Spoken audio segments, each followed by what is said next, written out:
आप देख रहे हैं न्यूज़ लाइव 10 और मैं हूं आपके साथ नबील अख्तर। इस दुनिया में तरह तरह के फ्रॉड होते रहते हैं। आप जानते हैं कि कुछ वक्त पहले तक एक कॉल आती थी, एक अनजान कॉल आपके मोबाइल पर आती थी और आपसे कहा जाता था कि आपके इतने लाख रुपए जीते हैं आपने और आपको सेलेक्ट किया गया है, आपका नंबर जो है, जो खुशनसीब लोग होते हैं उनके बीच में आया है और आप खुश हो जाते थे। फिर आपसे पैसे ट्रांसफ़र कराने के नाम पर आपका अकाउंट नंबर, IFSC कोड और OTP वगैरह ये पूछा जाता था और आपके पैसे गायब हो जाते थे। ये बात पुरानी हो चली है, ये तरीका पुराना हो चला था, लोगों को पता चल चुका था कि इस तरह से जो कॉल आती हैं वो फ्रॉड कॉल्स होती हैं। अब भी बहुत सारे जो सीधे साधे लोग होते हैं वो कच्चे लालच में पड़कर अपना पैसा गंवा देते हैं, लेकिन बहुत बड़ा तबका ऐसे लोगों का है जो अब सजग हो चुका है, होशियार हो चुका है और अपना अकाउंट नंबर, अपना IFSC कोड, अपना OTP, पिन कोड किसी को नहीं बताता, फ़ोन काट देते हैं, बहुत अच्छा करते हैं वो। उसके बाद फिर एक और ट्रेंड शुरू हुआ था कि OLX एक वेबसाइट है, जानते हैं आप लोग।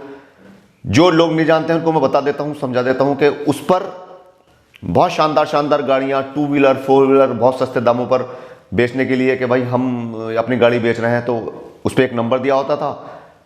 सपोज कीजिए मैंने गाड़ी देखी एक और मैंने उसको फ़ोन करा कि भाई ये गाड़ी मुझे पसंद है, बताइए कितने की है। तो सौदा करते करते करते करते वो जो कैंडिडेट होता था, जो खरीदार होता था, उसके मोल पर ही आ जाता था वो और देने के लिए तैयार हो जाता था, अपना आपको फौजी बताता था। बहुत सारे केस ऐसा है मेरे सामने, जो लोग अपनी समस्याएं लेकर मेरे ऑफिस पहुंचे, उन्होंने बताया कि हमने OLX पे गाड़ी पसंद की थी, हमसे पैसे ट्रांसफ़र करा लिए। बहुत लंबा प्रोसेस होता था इसका। सामने वाला बताता था मैं फौजी हूँ, फौज में हूँ और मैं अपनी गाड़ी बेच रहा हूँ। फ़ोन पर बताता था कैंडिडेट को कि हमारा जो नियम है फ़ौज का वो ये है कि आपको कुछ पैसा जमा करना पड़ेगा, उसके बाद जब हम गाड़ी निकालेंगे तब थोड़ा सा पैसा जमा करना पड़ेगा। इस तरह कर करके थोड़े थोड़े करके पैसे वो जमा करा लेता था। एक केस मेरे सामने आया था, वो नगीना की पार्टी थी, नगीना के, बिजनौर के नगीना के रहने वाले थे वो लोग, जो गाड़ी खरीदना चाह रहे थे। उन्होंने एक गाड़ी वैगन-आर पसंद की OLX पे। उन्होंने उस नंबर पर कॉल किया तो पता चला कि सामने वाला फौजी है।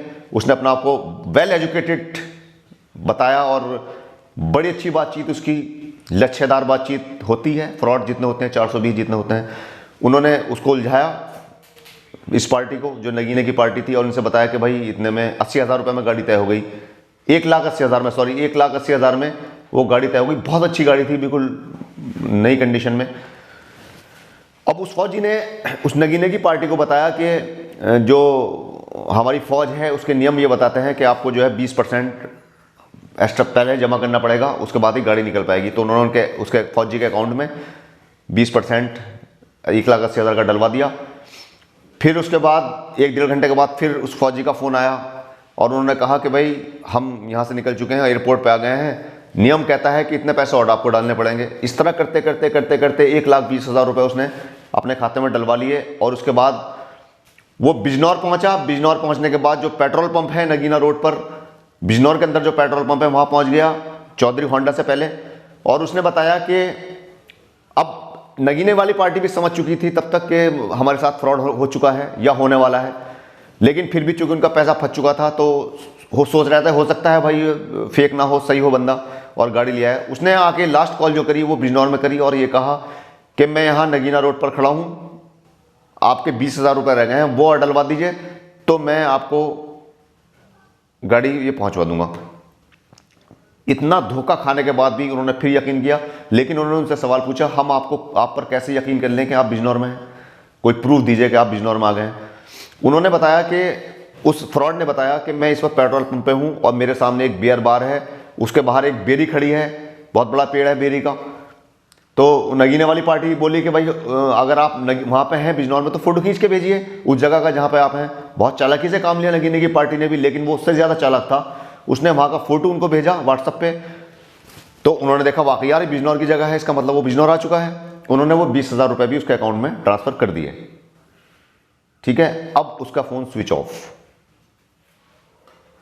नगीने की पार्टी को लगा कि भाई हम फंस गए अब, तो वो गाड़ी से फौरन बिजनौर पहुंचे, उस जगह पर जहां का फोटो उसने भेजा था। जगह वही थी और बियर बार वही थी सामने और दुकानें वही थी।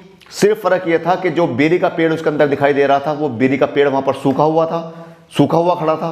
यानी कि जब वो हरी भरी बेरी थी उस वक्त का वो फोटो था। उनमें इतनी अकल नहीं आई कि भाई, अकल क्या, अकल तो मारी जाती है जब पूरा पैसा फंस जाता है इंसान का। उनको लगा कि वो पूरी तरह से ठगे गए हैं। वो मेरा ऑफिस ढूंढते ढूंढते बिजनौर में मेरे पास पहुंचे, लेकिन मैं भी क्या कर सकता हूँ, ये काम तो पुलिस का है, पुलिसिंग का है। और उन्होंने बहुत कोशिश करी बेचारों ने कि ये भी पता चल जाए कि जो जिस बैंक अकाउंट में पैसा ट्रांसफ़र हुआ है उसका नाम पता चल जाए, लेकिन कुछ पता नहीं चल पाया और आखिरकार उनको अपने 1,80,000 रुपये गंवाने पड़े।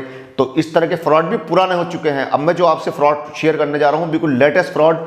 एक दफ़ा को तो मुझे भी यकीन नहीं हुआ कि क्या इस तरह का फ्रॉड भी हो सकता है, लेकिन जब एक विटनेस के बाद दूसरा विटनेस मुझे मिला तब मुझे यकीन करना पड़ा कि हाँ, इस तरह का फ्रॉड भी अब हो रहा है।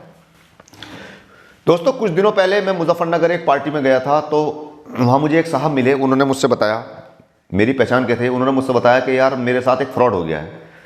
मैंने उनसे पूछा किस तरह का फ्रॉड हुआ है। कहने लगे कि क्या आप कुछ कर सकते हैं उस फ्रॉड में कि बैंक के ज़रिए या पुलिस के ज़रिए मेरा पैसा वापस मिल जाए। मैंने उनसे कहा कि डिटेल बताओ मुझे, किस तरह का आपके साथ फ्रॉड हुआ है। कहने लगे मेरे एक बंदे पर 3,600 रुपये चाहिए थे।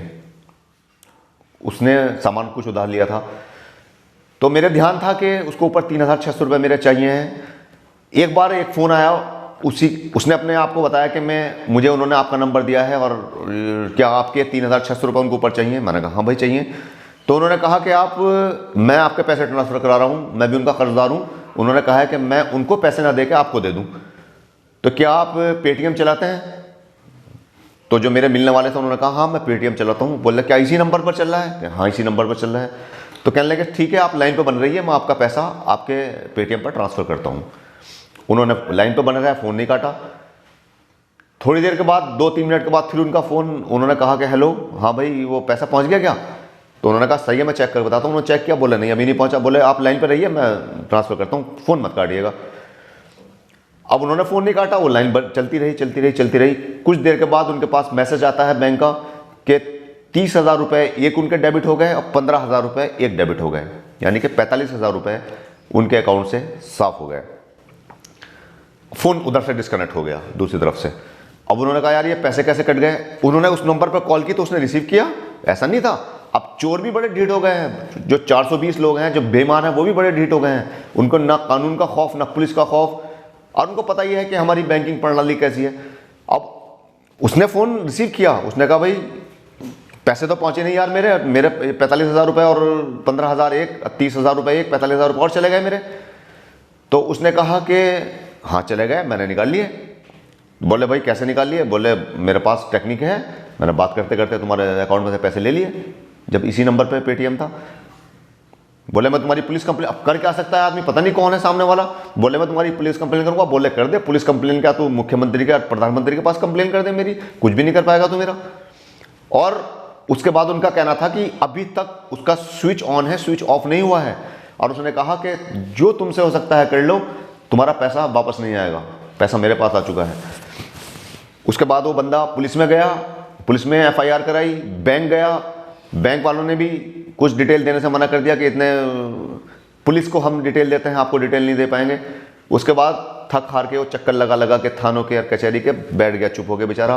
45,000 रुपये भी गए उसके।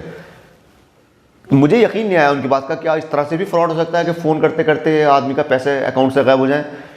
लेकिन परसों फिर मेरे पास एक साहब बिजनौर में आए मेरे ऑफिस में, और उन्होंने मुझे सेम वही बात बताई कि साहब ऐसे ऐसे मैं फंस गया हूँ, मेरे पैसे दिलवा दीजिए आप।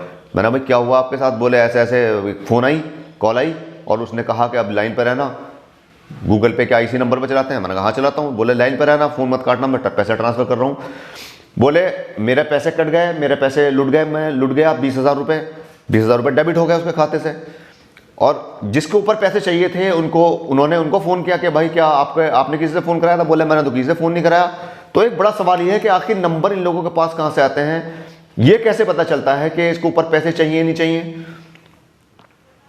तो इस तरह के अगर आपके पास फ़ोन कॉल्स आएँ, फ्रॉड कॉल आए, तो अलर्ट रहिए।